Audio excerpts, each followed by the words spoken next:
ராஷ்டிரிய ஸ்வயம் சேவக் சங்கம் 100 ஆண்டுகளுக்கு முன்பு நிறுவப்பட்டது. இது ஒரு தற்செயல் நிகழ்வு அல்ல.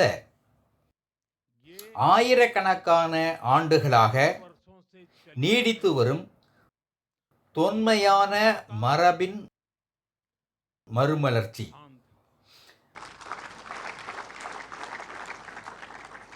ஒவ்வொரு சகாப்தத்தின் சவால்களையும் எதிர்கொள்ள தேசிய உணர்வு புதிய வடிவங்களில் வெளிப்படும். இந்த யுகத்தில் தேசிய உணர்வின் ஒரு நல்லொழுக்கத்துடன் கூடிய வெளிப்பாடாக, அவதாரமாக சங்கம் இருக்கிறது.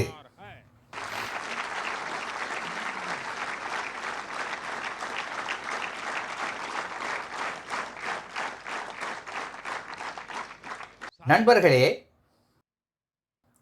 ராஷ்டிரிய சுயம் சேவக் சங்கத்தின் 100ஆண்டு விழாவை காண்பது தற்போதைய தலைமுறை தன்னார்வலர்களுக்கு ஒரு பாக்கியம். தேசத்திற்கு சேவை செய்ய அர்ப்பணிப்புடன் செயல்படும் கோடி கோடி தன்னார்வலர்களுக்கு என் வணக்கங்களையும் வாழ்த்துகளையும் தெரிவித்துக் கொள்கிறேன். சங்கத்தின் நிறுவனர் மதிப்பிற்குரிய டாக்டர் ஹெட்கேவருக்கு எனது மனமார்ந்த அஞ்சலி. நண்பர்களே, சங்கத்தின் புகழ்பெற்ற 100 ஆண்டு பயணத்தை நினைவு கூறும் வகையில் இந்திய அரசு ஒரு சிறப்பு தபால் தலையையும் ஒரு நினைவு நாணயத்தையும் வெளியிடுகிறது. இந்த 100 ரூபாய் நாணயத்தின் ஒரு பக்கத்தில் தேசிய சின்னமும் மறுபக்கத்தில் சிங்கத்தோடு வரத முத்திரையில் பாரத மாதாவின் அற்புதமான உருவமும் மற்றும் தொண்டர்கள் வணங்கும் உருவமும் இடம்பெற்றுள்ளன.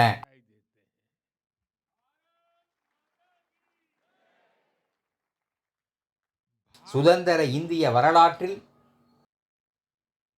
இந்திய நாணயத்தில்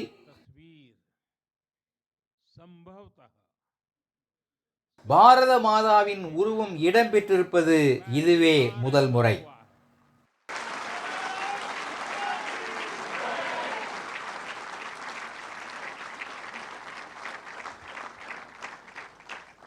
இந்த நாணயம்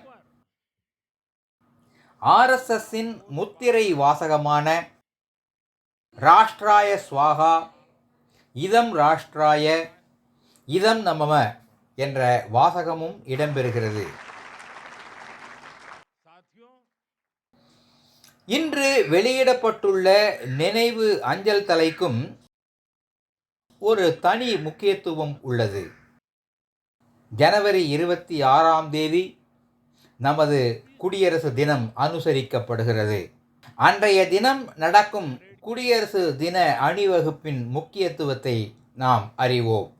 1963ஆம் ஆண்டு ஜனவரி 26ஆம் தேதி நடைபெற்ற குடியரசு தின அணிவகுப்பில் ராஷ்டிரிய சுயம் சேவக் சங்க தன்னார்வலர்கள் பெருமையுடன் பங்கேற்றார்கள். ராஷ்டிரிய ஸ்வயம் சேவக் சங்கம் பெருமையுடன் தேசபக்தி பாடல்களுக்கு இசைவாக அணிவகுத்து சென்றார்கள். இந்த அஞ்சல் முத்திரை அந்த வரலாற்று தருணத்தின் நினைவை படம் பிடிக்கிறது.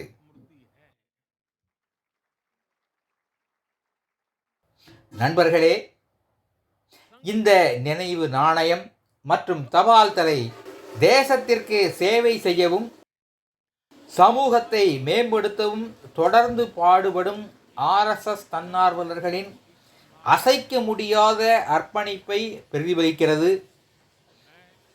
இந்த நாணயங்கள் தபால் தலை வெளியீட்டிற்காக உங்கள் அனைவருக்கும் என் வாழ்த்துக்களை நான் தெரிவித்துக் கொள்கிறேன்.